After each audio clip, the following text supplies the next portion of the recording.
All right, so we're gonna put together a greenhouse. I have 5 pallets that are 4 foot by 4 foot. I have 3 16-foot cattle panel plastic sheathing, a screen door, some hardware, gallon of paint. We're gonna use some plywood. I'll talk about that later. I'll show you what I got, but pretty much that's it. Hopefully it looks like something at the end. Let's get started. So what I'm going to do is I'm going to draw a line 24 inches, the center of each of the pallets. And what I'm going to do is I'm going to cut along and make the center of this line between the 2 pallets.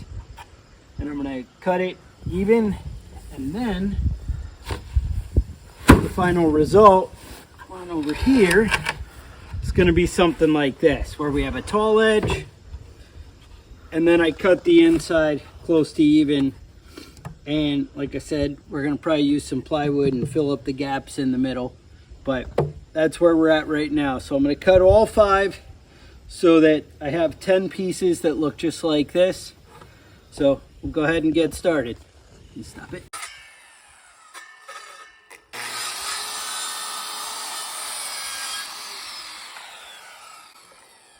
With that, I think we're good.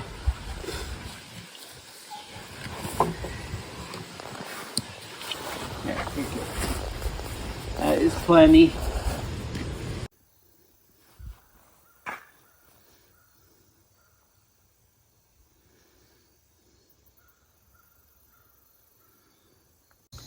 All right, so now when it comes to the door, I just made a 2x4 frame.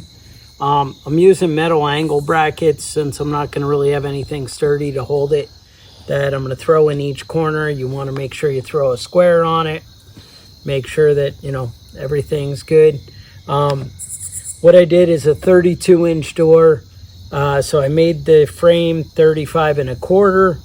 I also laid it out inside just because things aren't always as you expect them to be, and you want to be sure, but looked like that would work out just perfect.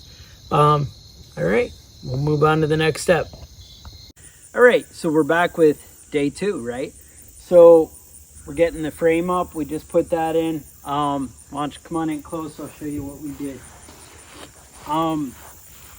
I ended up taking the extra 2x4 pieces that were left over from this top board and from the 2x4s, and come on in. Let me show you over here. What I did was I put them in between the pallet boards, and I cut them to the right height so that what ended up happening is we had a more secure frame to put the whole door frame to screw it to. And then the next thing I did is I took 3-inch screws and I made sure that the corners here, and as we start to go back here, top and bottom are extra secure. I did it from the inside and the outside to again add a little more stability since the wall is only sound so far up. But with that, we'll see how it goes.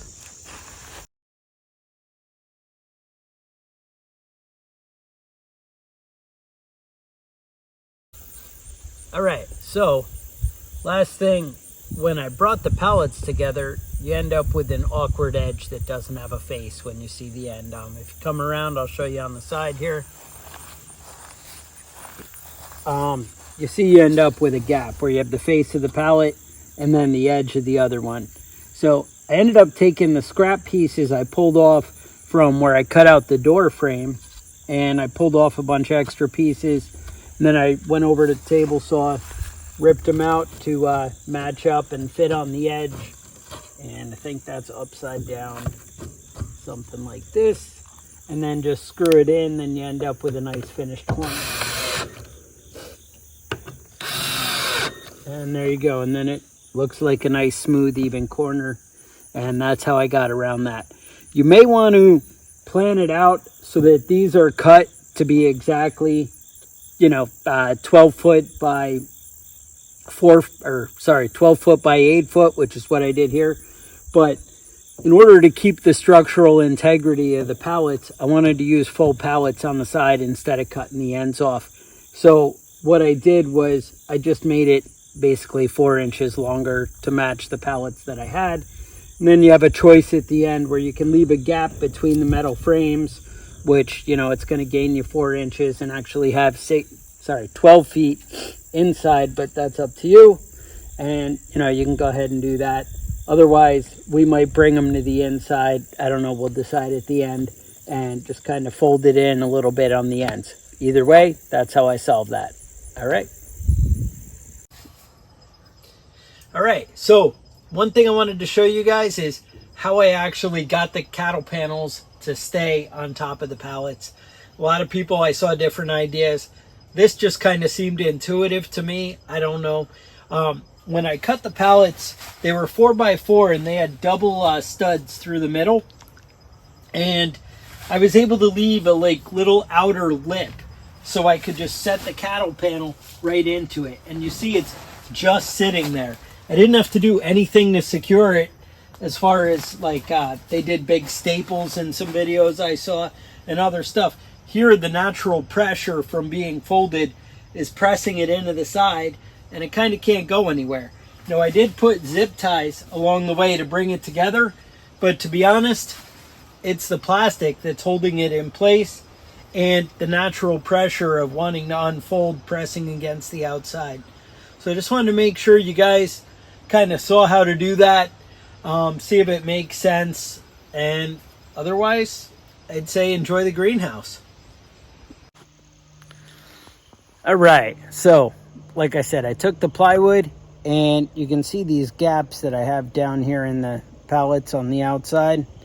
Well, I ended up lining the inside wall with that, just to make it a little easier to keep the snakes and the mice and that kind of stuff out.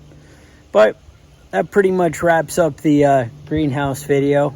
I'll try and put a item list on the next page so you have it and you can see kind of what we were dealing with and what we were looking at on price. You know, obviously we got pallets that worked for us. You know, you find what works for you. So if you enjoyed this video, don't forget to like and subscribe, because helps us out, keeps us motivated to keep going and keep doing more, right?